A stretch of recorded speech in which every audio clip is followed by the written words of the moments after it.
Baik, terima kasih atas perhatiannya. Video materi ini dibuat untuk menyambung pertemuan kita pada Zoom meeting tadi. Langsung saja, materi pertama yang akan dibahas adalah pengertian irigasi. Apa itu irigasi? Menurut Peraturan Pemerintah Nomor 20 Tahun 2006, irigasi adalah usaha penyediaan, pengaturan, dan pengembangan air irigasi yang menunjang pertanian yang jenisnya meliputi irigasi permukaan, rawa, air bawah tanah, irigasi pompa, dan irigasi tambak. Sementara itu, kebutuhan air irigasi merupakan jumlah air yang dibutuhkan untuk menambah curah hujan guna memenuhi kebutuhan pertumbuhan tanaman. Nah, irigasi ini adalah suatu sistem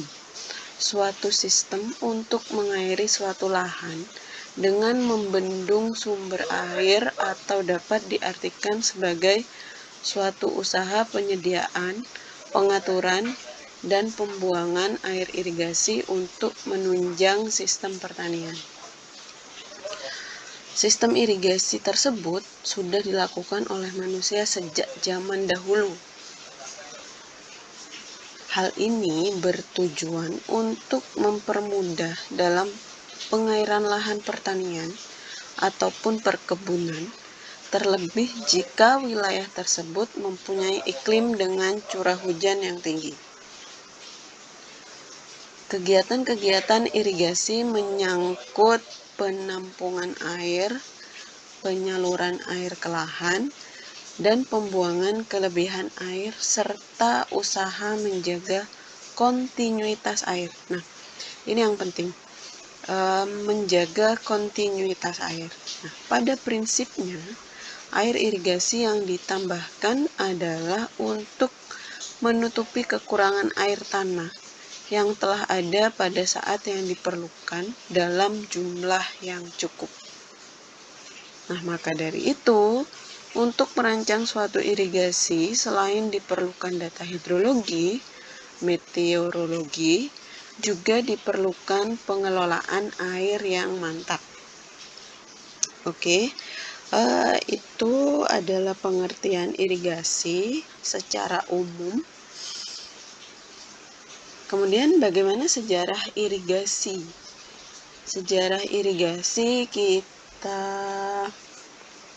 mulai dari sejarah irigasi di dunia. Nah, di sini dirangkum, jadi tidak dibahas secara keseluruhan. Jadi Ibu bacakan di sini bahwa sejarah irigasi di dunia itu salah satunya bukti arkeologi paling awal tentang irigasi di Indonesia bertani itu sekitar 6000 sebelum Masehi. Nah, di Timur Tengah, lembah Yordan di sana dipercaya secara luas bahwa irigasi itu sedang dipraktikkan di Mesir sekitar waktu yang sama. Dan representasi bergambar paling awal dari irigasi berasal dari Mesir sekitar tahun 3100 sebelum Masehi. Nah, di ribuan tahun berikutnya, teknologi irigasi bermunculan lebih atau kurang secara independen di seluruh benua Asia, di India, kemudian Pakistan, Cina, dan tempat lainnya. Teknologi irigasi modern ini mungkin dimulai dengan penyelesaian Mormon di Utah Great Salt Lake Basin di tahun 1847, dan budidaya akhirnya di sana mereka membudidaya, dan akhirnya mereka punya 2,5 juta hektar irigasi di seberang AS antar gunung barat pada abad ini. Sedangkan pertumbuhan hubungan massa, energi, dan turbulensi aliran dikuasai pada tingkat yang sangat tinggi kemahiran dalam budaya kuno, pemahaman kimia dan interaksi fisik kimia tanah, kemudian air yang mengandung garam, dan lain-lainnya relatif sedikit, bahkan sampai ke abad 19. Kemudian bagaimana modernisasi irigasi? Nah, pada abad pertengahan ke-19 ada tanda-tanda penggabungan antara beberapa bidang studi ilmiah yang menarik, termasuk kimia, kimia fisika, fisika, mineralogi, dan biologi. Kemudian ilmu pertanian irigasi dan arid zone, ilmu tanah, pada umumnya berasal dari pertengahan asal abad ke-19. Pengembangan irigasi di barat AS, Amerika Serikat, selanjutnya didorong di bagian kurun Land Act of ini sekitar tahun 1877 dan Carey Act of di tahun 1894 yang disediakan tanah untuk pemukiman dan infrastruktur pemerintah untuk pembangunan irigasi. Kemudian status terkininya, ini secara umum diambil secara singkat saja bahwa saat itu di Amerika Serikat, Uni Soviet, kemudian Australia dan Afrika sangat besar programnya, disponsori pemerintah dimulai pada tahun 1930-an, 40 dan 50-an. Pada tahun ini sudah membangun bendungan untuk tenaga air, untuk pengendalian banjir, irigasi, dan untuk mendorong penyelesaian dan daerah irigasi sekitar ada 94 juta hektar pada tahun 1950 dan tumbuh menjadi 198 juta hektar pada tahun 1970. Nah, kalau tadi secara singkat sejarah irigasi dunia, kemudian bagaimana sejarah irigasi di Asia?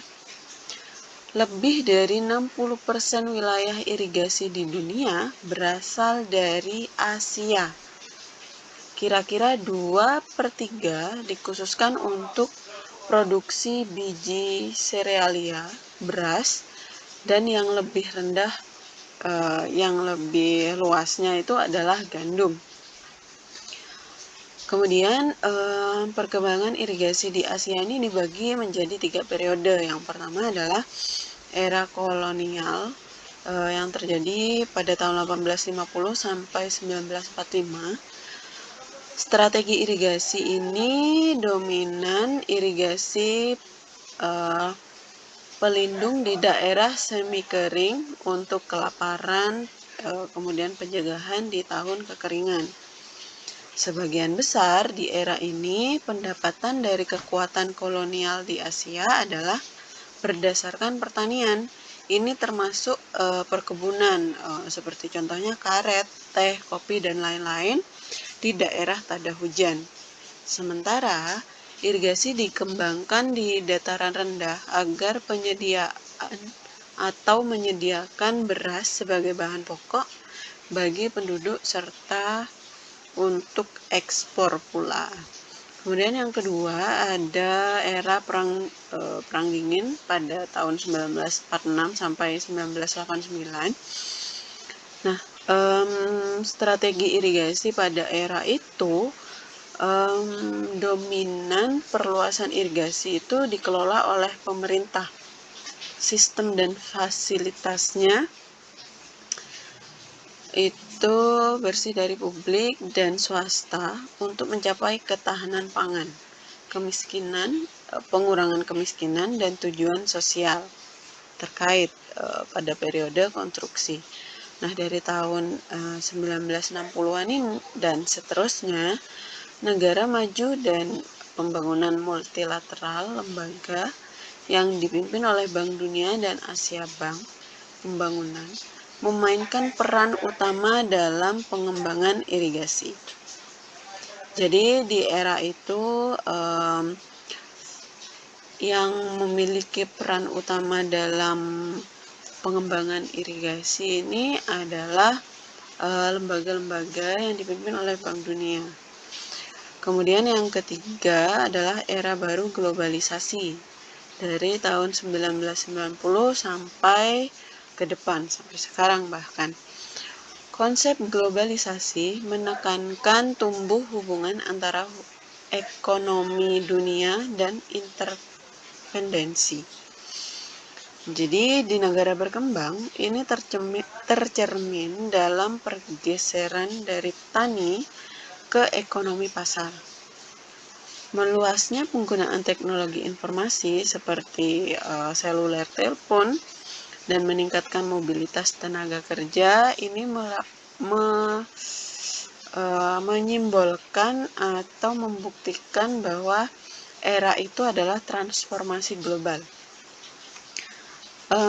Kemudian perhatian telah beralih ke perbaikan manajemen dan kinerja sistem irigasi yang ada, baik untuk mengurangi beban keuangan maupun untuk kemungkinan meningkatnya jumlah air yang akan dialihkan menggunakan non-pertanian tentunya.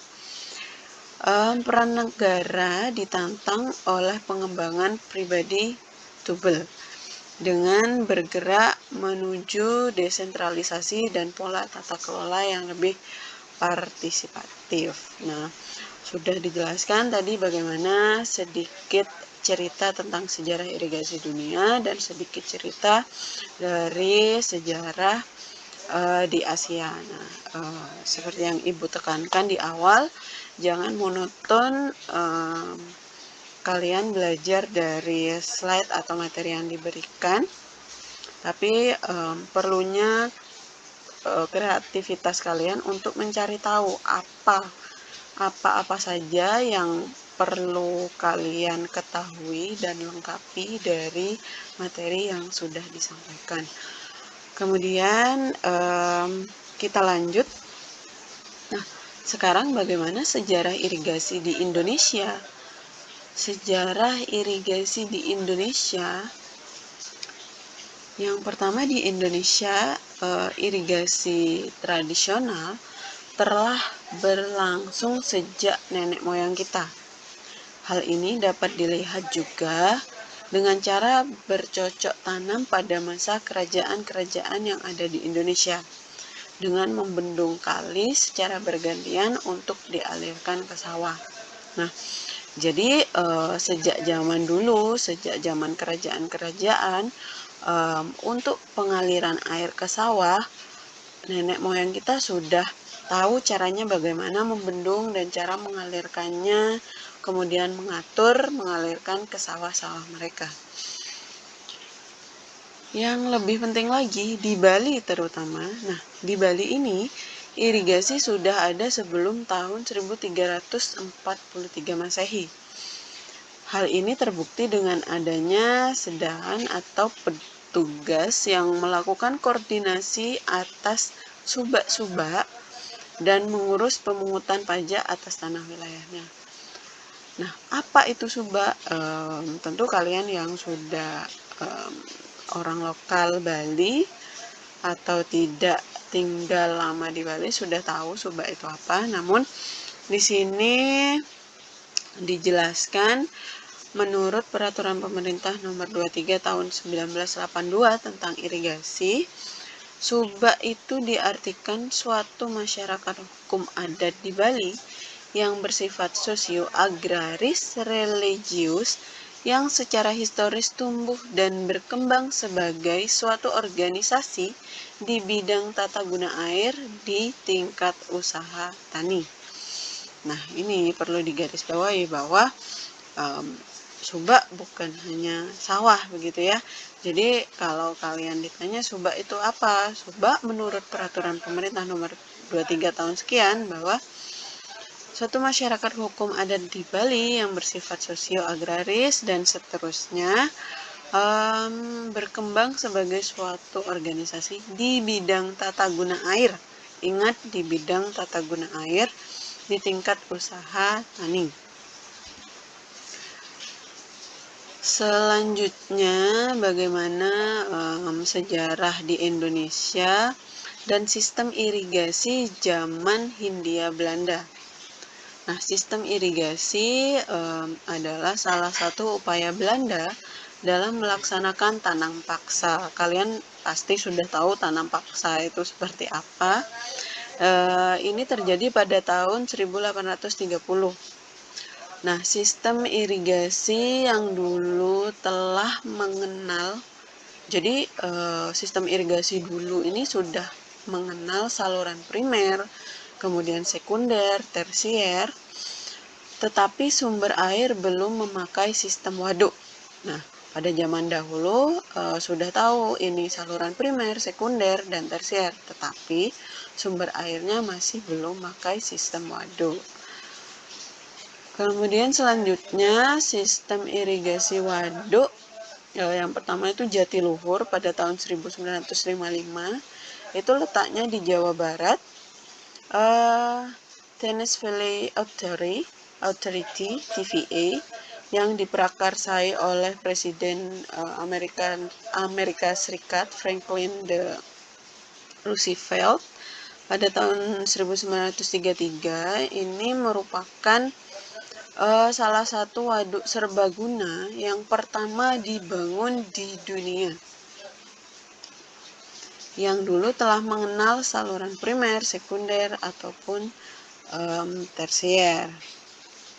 Kemudian Waduk Jatiluhur terletak di Kecamatan Jatiluhur, Kabupaten Purwokerto, lebih kurang 9 km dari pusat kota Purwokerto. Kemudian bendungan ini dinamakan oleh pemerintah waduk Insinyur Juanda dengan panorama danau yang luasnya 8.300 hektar. Bendungan ini mulai dibangun sejak tahun 1957 oleh kontraktor asal Perancis pada saat itu, dengan potensi air yang tersedia sebesar 12,9 miliar meter kubik per tahun. Bayangkan 12,9 miliar meter kubik per tahun. Sangat besar. Kemudian aspek kesejarahan irigasi di Indonesia ini kalau dikelompokkan bisa dibagi menjadi 5. Yang pertama itu adalah era prakolonial. Nah, pada era ini ditandai dengan wujud kegiatan keirigasian yang ditandai kuatnya kearifan lokal yang sangat tinggi, sehingga pada era ini sangat menaruh perhatiannya pada kapital sosial dari masyarakat sendiri. Kemudian yang kedua adalah era kolonial. Nah, pada era ini pembangunan keirigasian sudah mulai diintervensi. Jadi sudah mulai diintervensi nih oleh kepentingan pemerintah kolonial.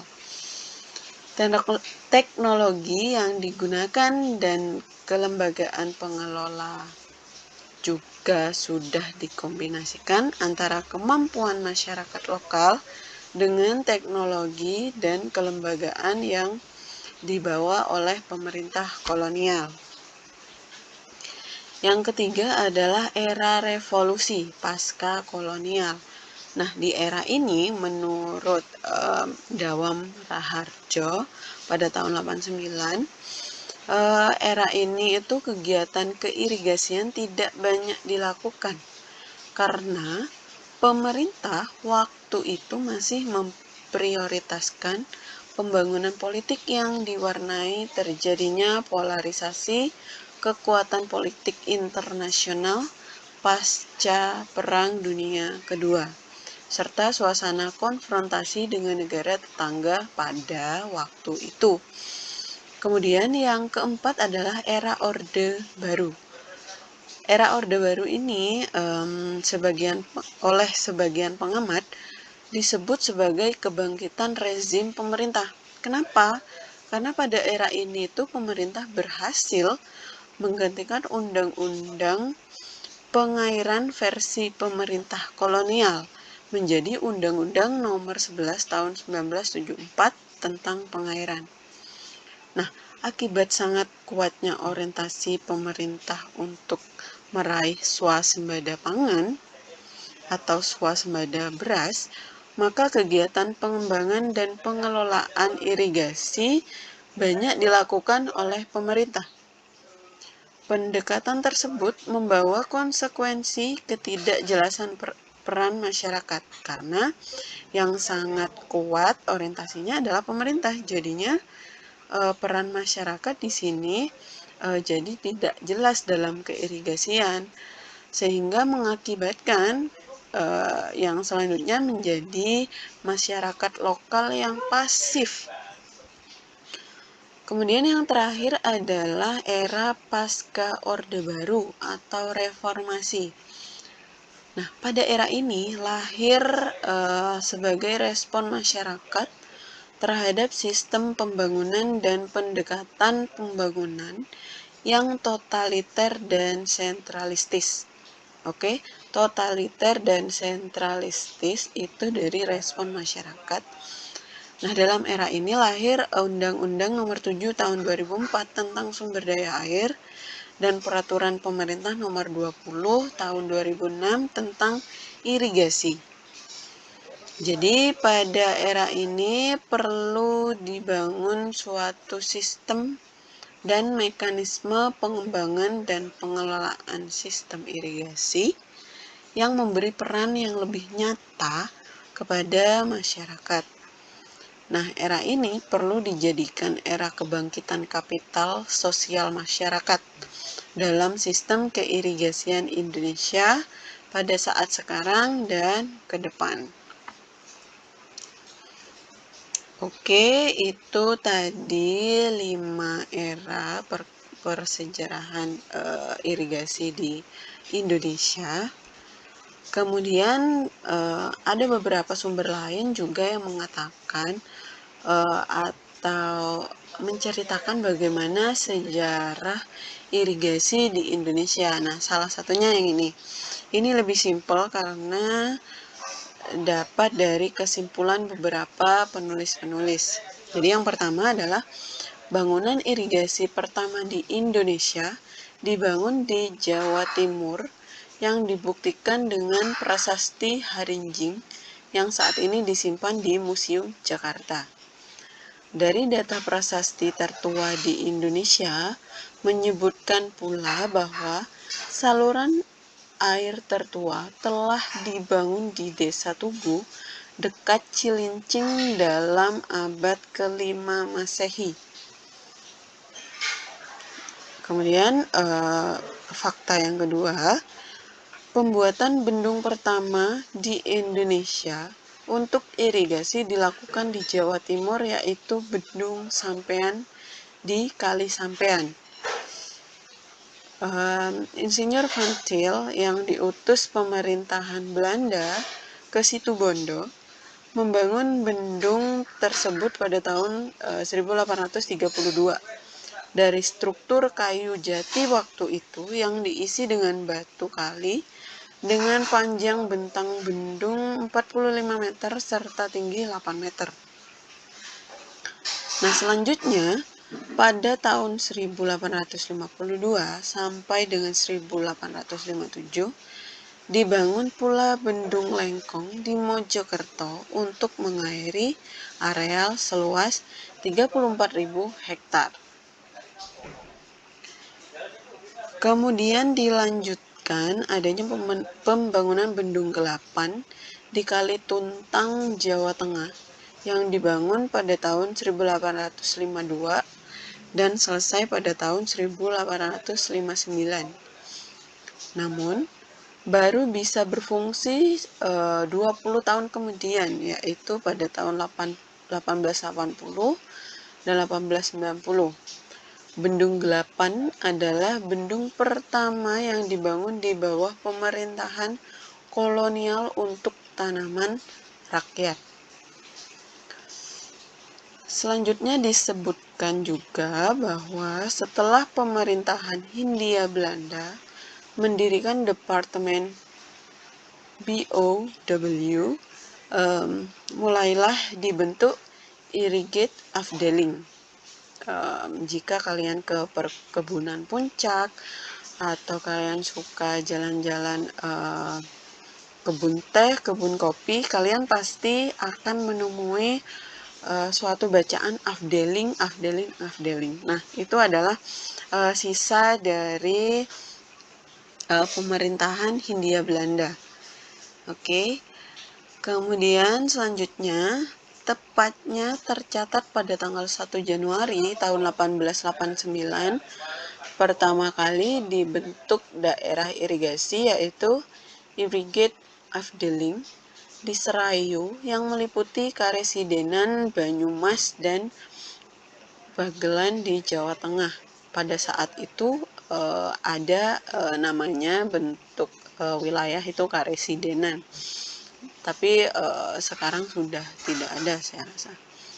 Kemudian diikuti dengan Irrigate Afdeling Brantas yang meliputi daerah Malang, Kediri, Surabaya pada tahun 1982. Kemudian Irrigate Afdeling Serang yang meliputi daerah Semarang, Demak, dan Purwodadi. Nah, dengan semua itu, dengan semua cerita yang dijelaskan sejarah irigasi di Indonesia, para penulis beberapa menyimpulkan dengan semua itu bahwa Pulau Jawa pada tahun 1910 telah terbagi habis oleh daerah-daerah irigasi.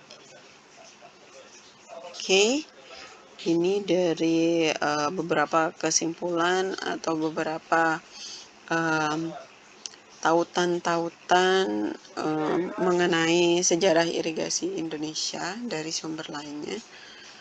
Kemudian terima kasih atas atensinya. Jangan lupa untuk meninggalkan jejak nama dan NIM pada kolom komen di video ini.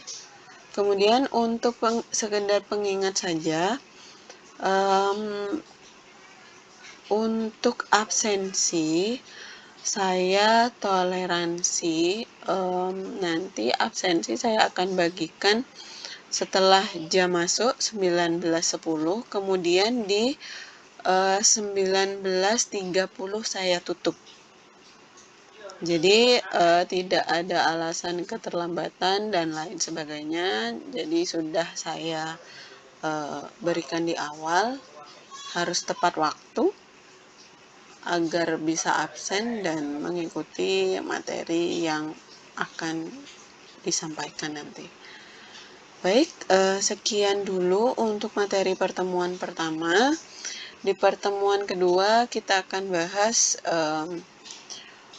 materi selanjutnya sesuai dengan RPS yang sudah disampaikan. Nanti juga minggu depan ada tugas, jadi jangan lupa hadir, di kontak teman-temannya yang belum hadir hari ini agar hadir minggu depan karena ada tugas perdana pertama. Baik, terima kasih atas perhatiannya. Selamat malam.